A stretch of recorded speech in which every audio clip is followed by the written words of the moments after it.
Okay, that's nice. So we can start with. So this is an aspiration that we all have, right? To raise responsible children. So first, I would like to ask you, what are the signs of responsibility in kids? How do you perceive it?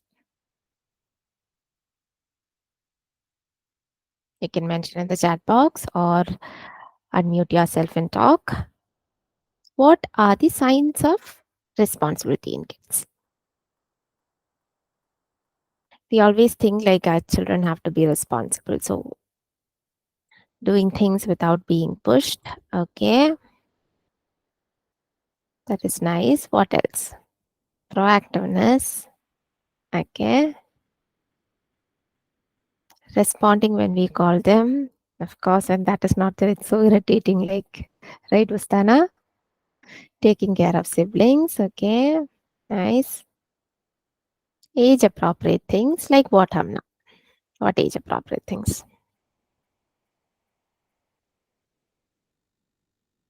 What else? I would like you all to respond.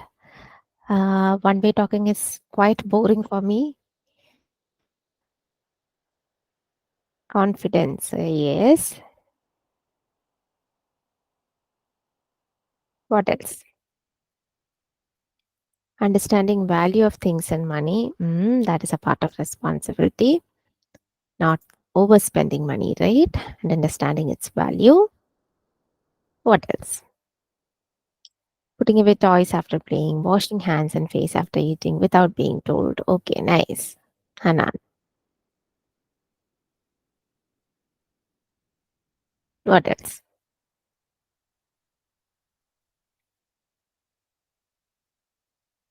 Keeping their things properly. That is a part of responsibility. Is that all?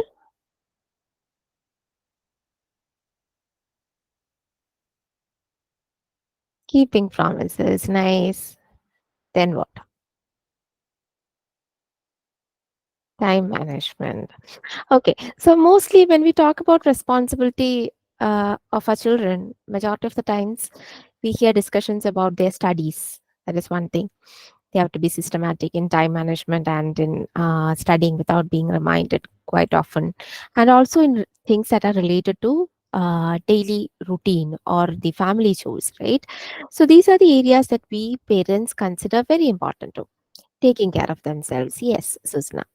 So in fact, responsibility, all these things that you discussed comes under responsibility, and there's a little more to it also.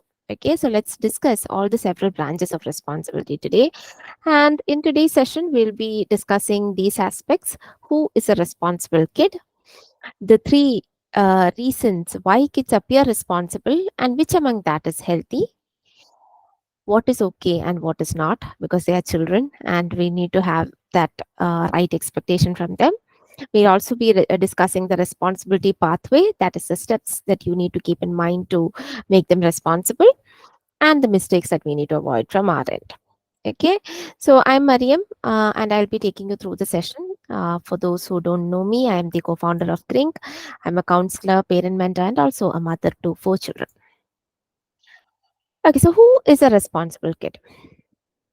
The first thing is, someone mentioned it in the chat as well, they have to follow the instructions without us repeating it again and again, right? So that is a characteristic of a responsible kid. He or she follows instructions and rules given by us or given by authorities without constant reminders. Now, the second characteristic that we can say is they complete tasks. They take initiative in completing the tasks that are assigned to them, whether it be homework, whether it be chores, study, school projects, whatever it is. And third is accountability. Accountability means they take ownership of their actions and accept the consequence also when mistakes come from them. Okay, that is the third one. Reliability.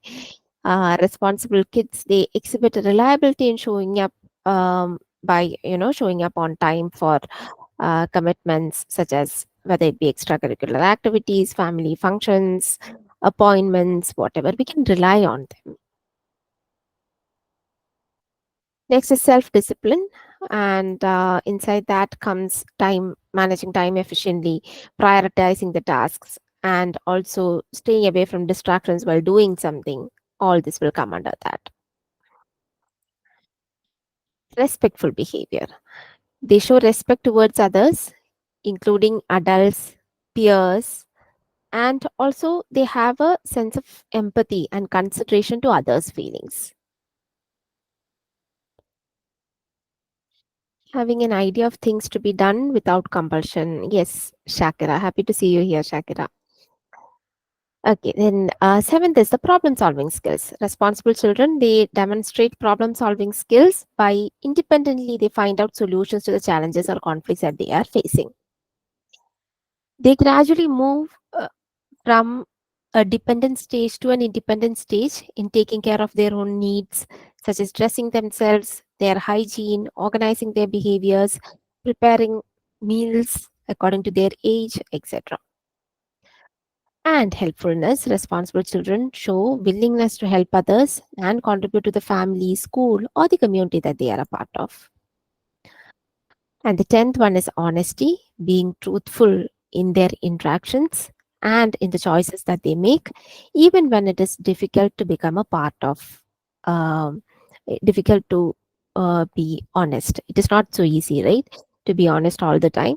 So, even when it is difficult, when they show up honesty, that is a part of their responsible behavior. Now, having said this, let's see. As many of you have discussed here, we normally see house related things as a part of their major responsibility, right? And let's consider three reasons here. Three kids we'll see, and the three kids do the household works because of three different reasons. I would like you to analyze all the three and come up with reasons why. No, first of all, which one is healthy, why, and why the other things are not healthy. Other reasons are not healthy. Okay, we'll be discussing three cases. I think I messed up with it. We'll be discussing three cases of three different children. Just uh, mention and note which among this is healthy. Okay, Hamda, can you mute? Okay. So the first case is that of Ria. Ria keeps her house ultra clean all the time.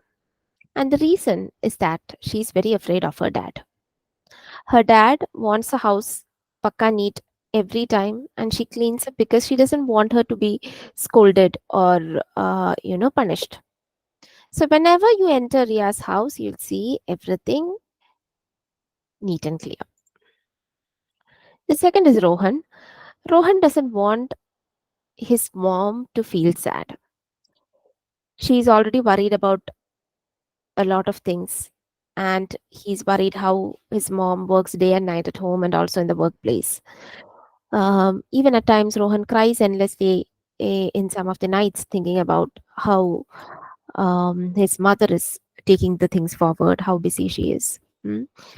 So those days when Rohan's mother is crying, those days Rohan is even more conscious about not making a mess in the house, and he feels like he's disturbing the mother whenever he's making the house messy, and he quickly turns into cleaning mode. Okay.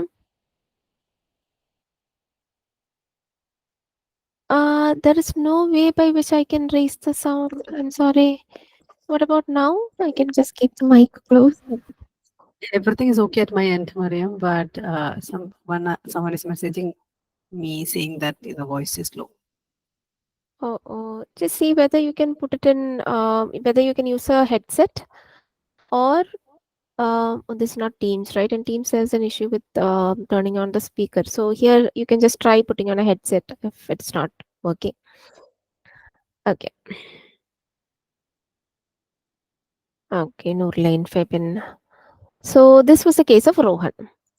Now the third case is of Razia. She loves to have a clean home, just like her parents.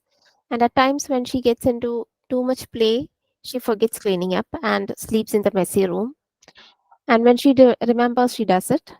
Also, when her mom reminds, she's happy to do it. She also joins her mom and dad in the cleaning up process as well. This is the case of Raisa. So, which among this do you think is ideal? Whom do you think is going to grow up emotionally healthy? I would like to hear from you. I think the last person, Raisa, because it's coming from within and there's no external burden to her, and she's doing it with her own willingness. Yes, nice, Seda. Also, Shamina, Vishag, Hanan. Yes, everyone has said it is three. And Rajiv has said one and two will end up in therapy. Maybe three, no, fours. Yes, yes. But at times we tend to forget this, right? We get so obsessed with the work in front of us, whether it be a neat house or to get their things done, whether it be studies. We always expect a responsible child in front of us so that a lot of our burden is taken away and we don't have to be behind them.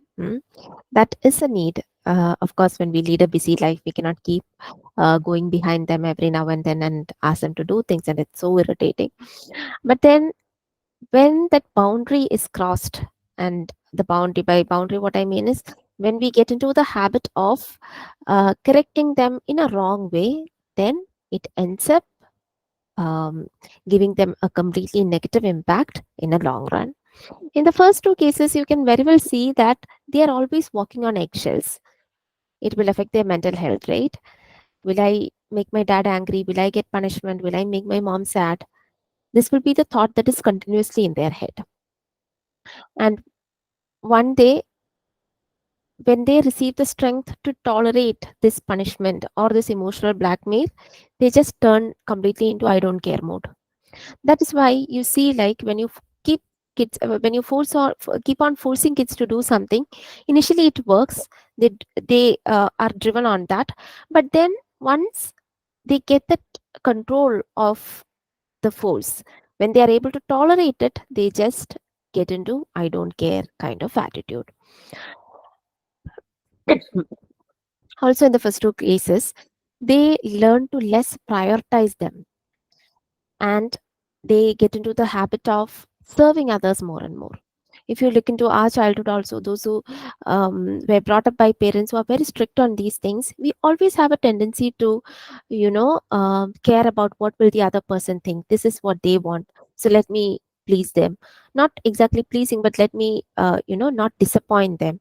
Those kind of things will be given more priority when several of our needs and our comfort will be compromised. So let's have this in mind when we focus on responsibility.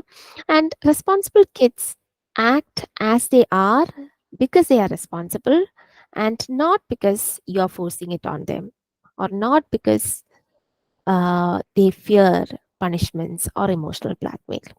This is the greatest takeaway that I want you to take from today's session, because at times we just divert from this, even though it will be there somewhere in our mind. Mm.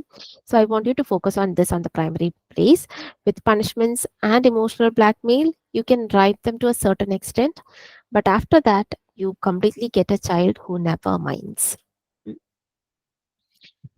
So moving on, what is okay and what is not? As parents, let's set the expectation rightly. When you ask them to do something, if they have I don't want to do kind of attitude, then that has to be addressed. We need to know why they formed that attitude. Maybe it's because you once in a while you forced it on them and the child became rebellious. Or should you change the outlook of the child? There are several factors that we need to consider there. Okay, regarding outlook, we'll be discussing it in a short while.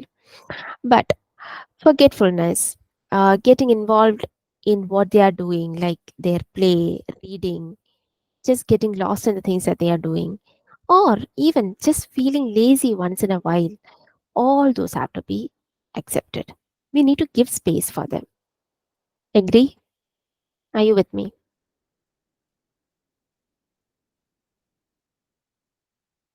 You're not with me? Okay, Kripa says yes. Yes, yes, yes. Okay, Seda. Okay, I can see thumbs ups.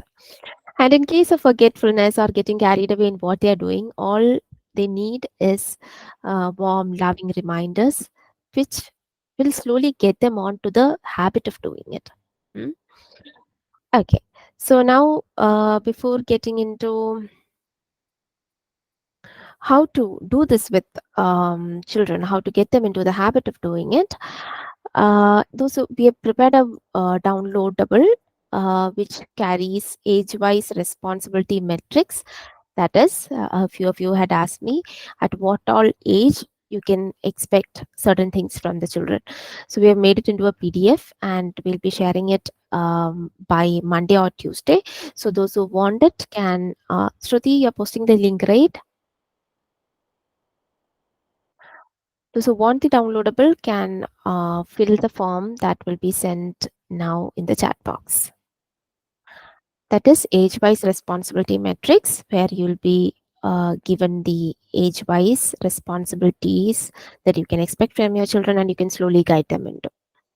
Okay. I'll just give you 2 minutes to fill the form.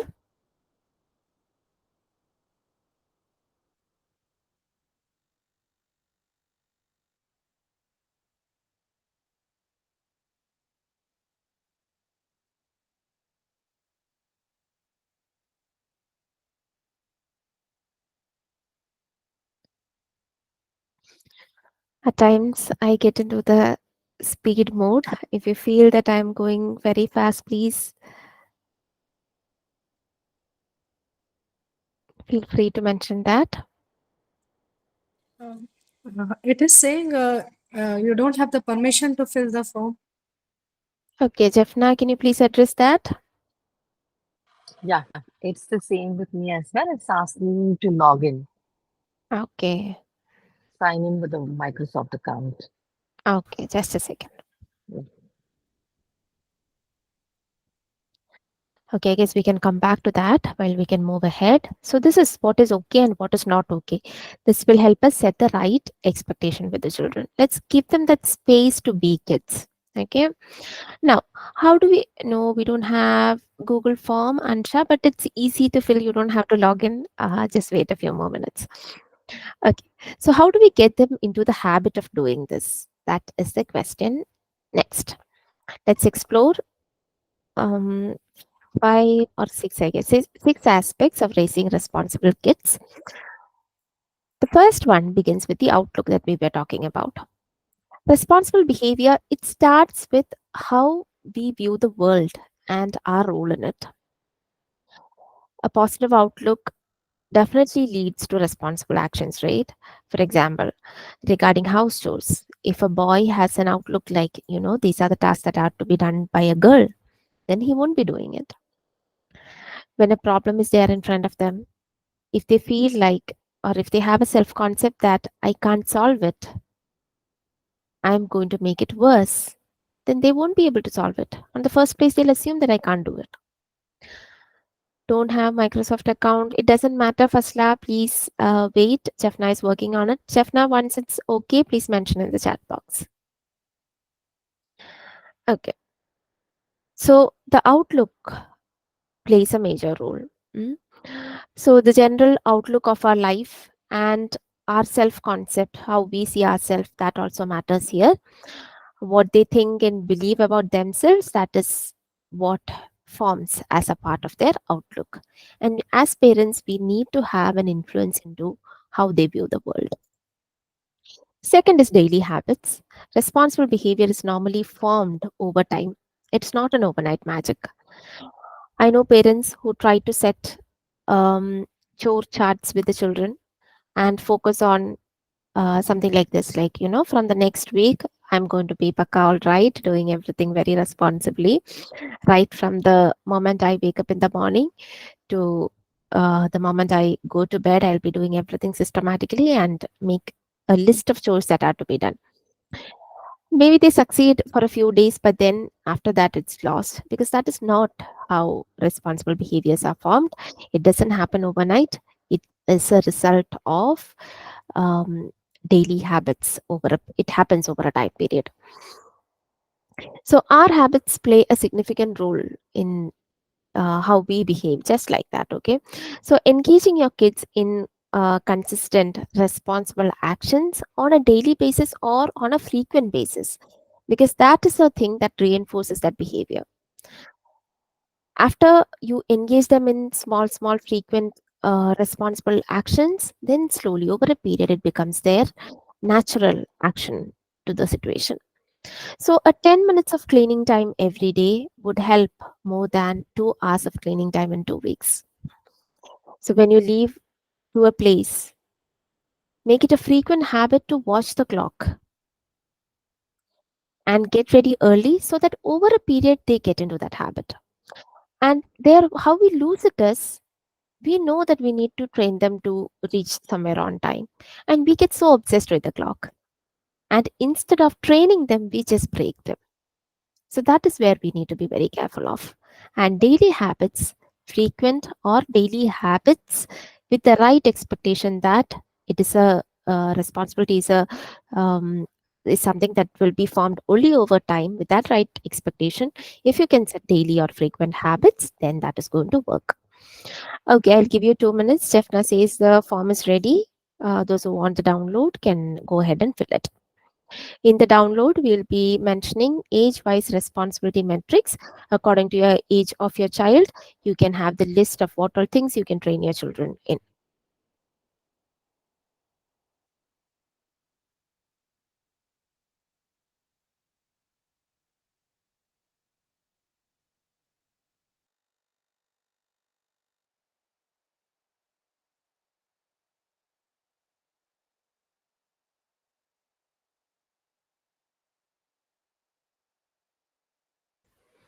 You can mention, once you're done, you can mention done so that we can move ahead.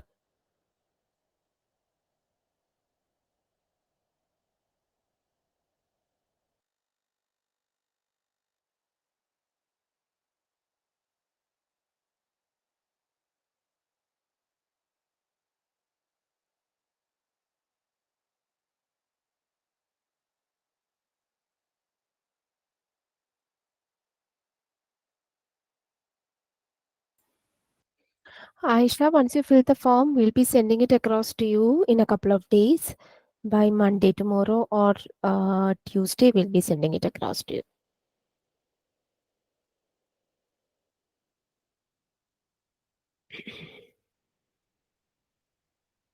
Mariam, there won't be option to download now. It will be sent to you.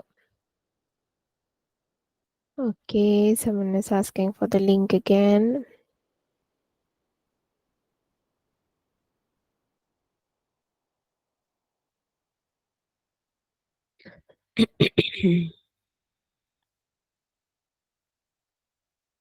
Okay, I've reposted the link. So let's move on. Those who want the link, we can send it at the end also. Okay, moving on to the third thing in the path. Emotions greatly influence our behavior. Responsible individuals consider the impact of their actions on themselves as well as others. That is why they perform actions that align to the moral standards. When an adult or a child sticks, not asking the age in the form, no matter, Lamia, you'll be getting the entire list. You can save it for future.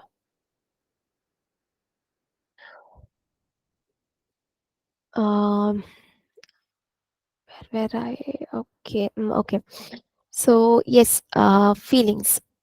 For example, feeling empathetic towards a child who is in trouble, that will prompt the child to take a responsible action to help the child who is struggling.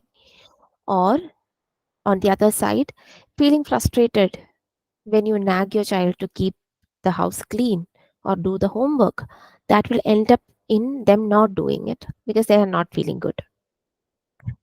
Or the feeling that I don't have freedom when you don't set the boundaries in the right way, that will also tend make the children behave in manners that we don't want to. So the feelings they experience prompt them or hinder them from taking the action. It is all upon us to make them feel good so that they act wisely. And next is the thoughts. Our thought patterns also influence the behavior. Responsible adults and kids tend to think critically about the consequence of their actions. They always have that bird view or long term considerations. It's only when a child feels good that they can process their thought process nicely and have that critical evaluation of the thing that is in front of us. For example, a wrong thought, example of a wrong thought, okay? No one is watching me, and I can take the toy which is someone else's. Or no one is watching me, I can browse anything on the net. And the right thought can be like, I am responsible for my behavior. Mom and dad has set boundaries for my protection. When children are not, these two are totally linked together. Like when children are not feeling good about the boundaries that you set with them, they always will have thoughts that prompt them to act just the opposite.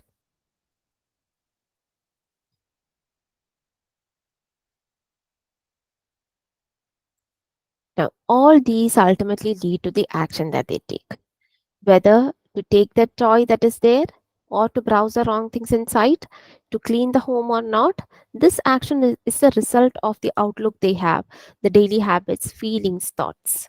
And when they take that action, once they succeed in that action, they get an intrinsic motivation, which again adds on to the feelings and the thoughts, and that prompts them to repeat the action.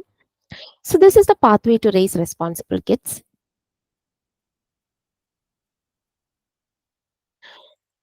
Now next, we'll be discussing about a few mistakes that we parents make that acts as a hindrance in making our children responsible.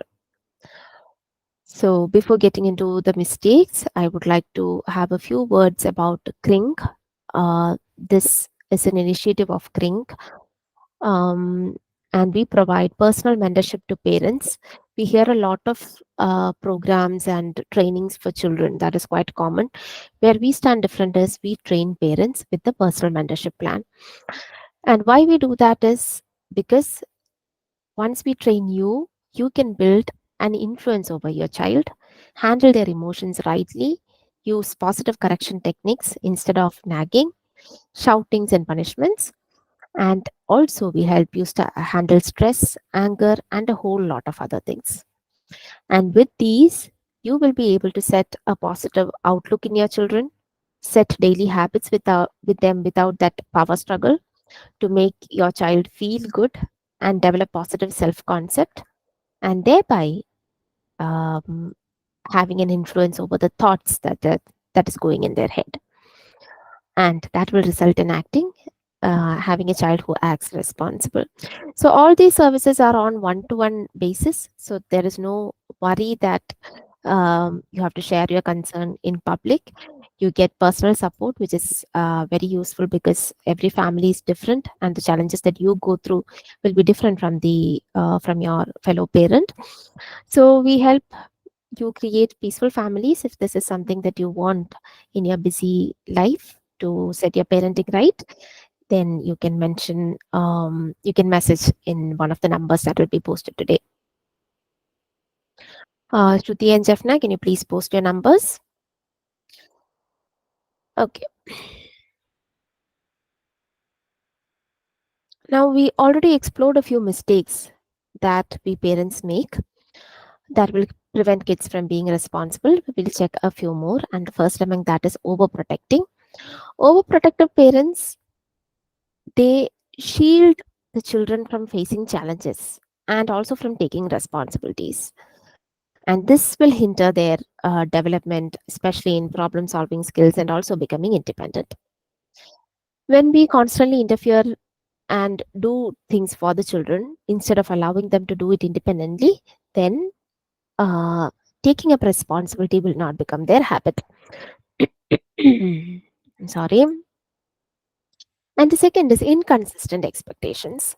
Inconsistency in parenting style or expectation that can really confuse the children and make it very difficult for them to understand what is needed.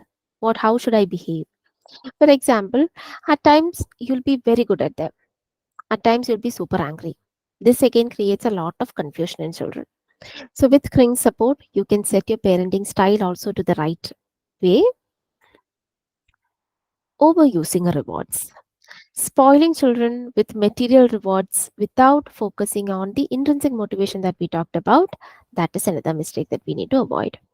Because they do things only by keeping reward in mind once they are used to it. So please don't offer money at any cost for the house chores they do or for the responsible behavior they are showing. And other material stuff are also not recommended. And there is a whole lot to discuss about the reward system. To give in the right way, we can once in a while give them with something for the responsible behavior that they are performing, but then constantly motivating or driving them with rewards is not recommended. And Crink parents who are here, who are in the mentorship plan, you can discuss it with your personal mentor on how to set rewards with your children. Next is criticizing or blaming. This is something that we discussed. Constantly criticizing or blaming can hinder your child's self-esteem and also the motivation to take responsibility. So it affects their feeling and their thought. Now, micromanaging. Some of us, we give children the responsibility to do things, but then we micromanage and make sure that they do pakka according to how we want it. That is micromanaging, right? So when you expect children to do things, let them do it the way they want. At least in a majority of the things, we should be able to give them that freedom. Then only they'll have that interest to do things. But once in a while, for important things, you can definitely set your expectation and guide your child accordingly. But then, for a majority of the things, make sure that you are giving them the freedom to do it as per their wish. Or, yes, I guess it's clear. Next is not being a good role model to them. Children do learn by example, especially when they are small. So, if parents demonstrate irresponsible behavior or when we fail to fulfill our rights, children may mimic those behaviors. And why I said when they are small, as they grow older, it is not that easy to do something in the right way and expect your child to mirror it all of a sudden, right? It takes some more time to get them into that mode. And when they are small, it is very easy. So, likewise, when a problem arises, if you are so stressed and you behave in ways that are not acceptable, but when your child is stressed, you always expect them to behave responsibly, like without damaging anyone, without hurting anything, right? So that is not going to work. That is where they need to see a role model. You don't like house chores, for example. And you always complain that, oh, I have to do all this thing and I cannot go to work because of all these house chores. But then when your kids have to do it, you expect them to do it out of interest. That is not going to happen. So they need a role model in like the one who is enjoyingly doing it, whether it be honesty, whether it be house chores or whatever, problem solving. If they have a role model, it is quite easy for them to get into that mode. Okay, so this brings us towards the end of today's session to raise responsible children.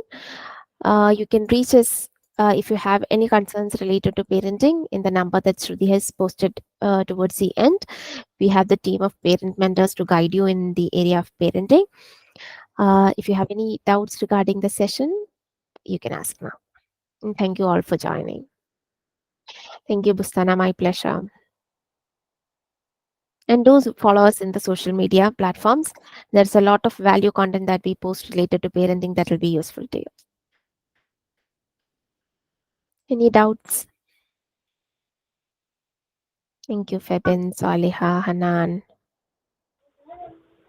Ma'am, good afternoon. Good afternoon. Yes, Tanya. First of all, thank you so much for arranging this session. It's Our a great. pleasure. So I have a doubt regarding the outlook part. Mhm. Okay, what is your doubt regarding Outlook? I didn't get it exactly. Okay. So, outlook means how we view the world. Like the example that I mentioned was if a boy feels like I shouldn't be the one who is doing the house chores, that is the outlook that the child has, and that has to be changed, right?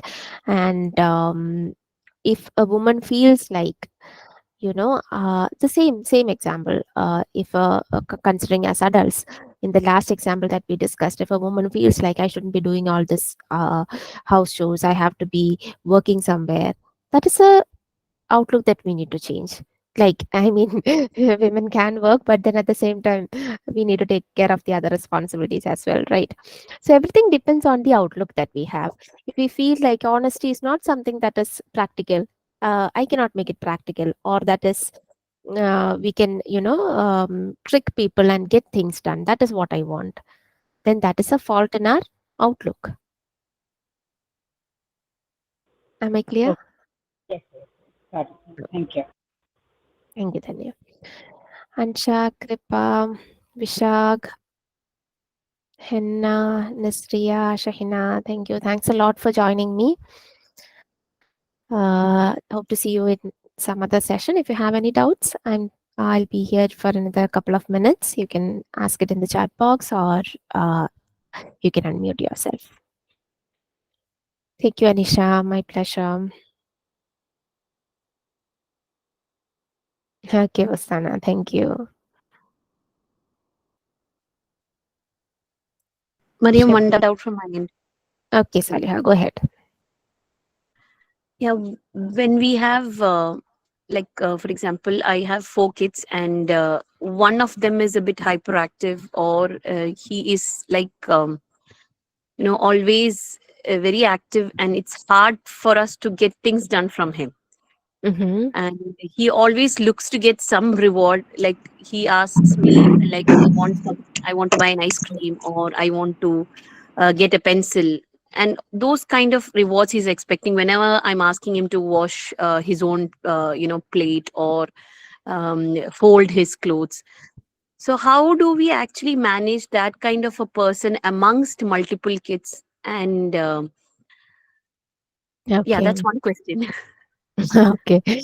So, how did it start actually? How did he get into the mode of getting rewards for the small, small things that he does?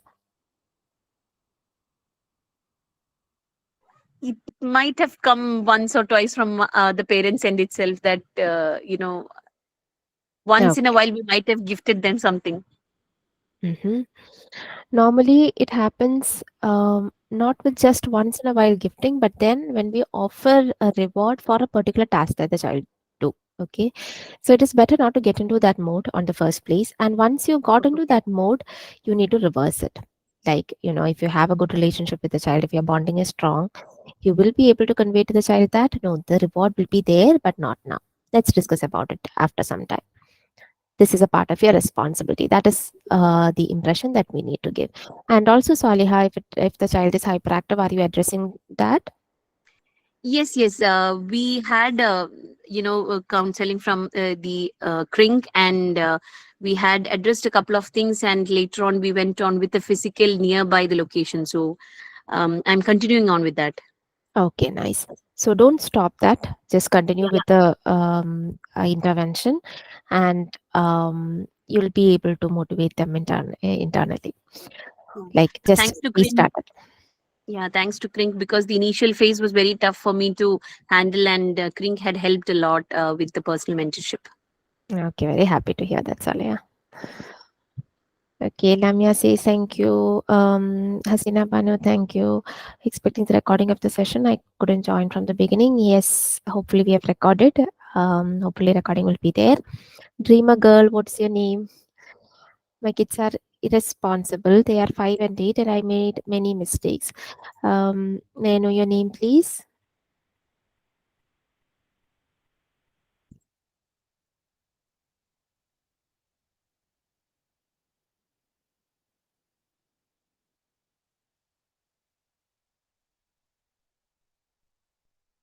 Okay, name is not posted. These are the areas that you need to work on in the beginning, like building influence over your child on the first place, because that is when you have an entry into, uh, their um, inside circle. So once you build the influence over your child, you need to correct the mistakes that you have said that you made, and you need to handle the child's emotions rightly. The correction techniques that comes from your end, that has to be right, and parallelly implement the steps that we discussed in today's session. Any other doubts, or shall we end? Okay, everyone, thanks a lot for joining. Have a nice day and hope to see you all in the coming sessions. Take care. Bye.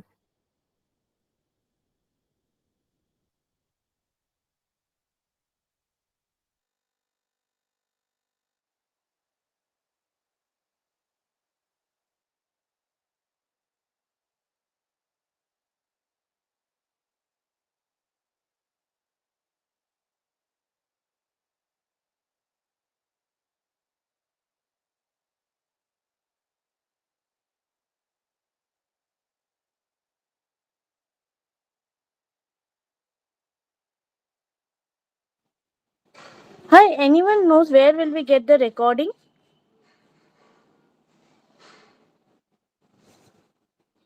It will be ready by tomorrow. So you can message me the number given there, and I can Where share the the recording. where the number has been given? I'll post it now.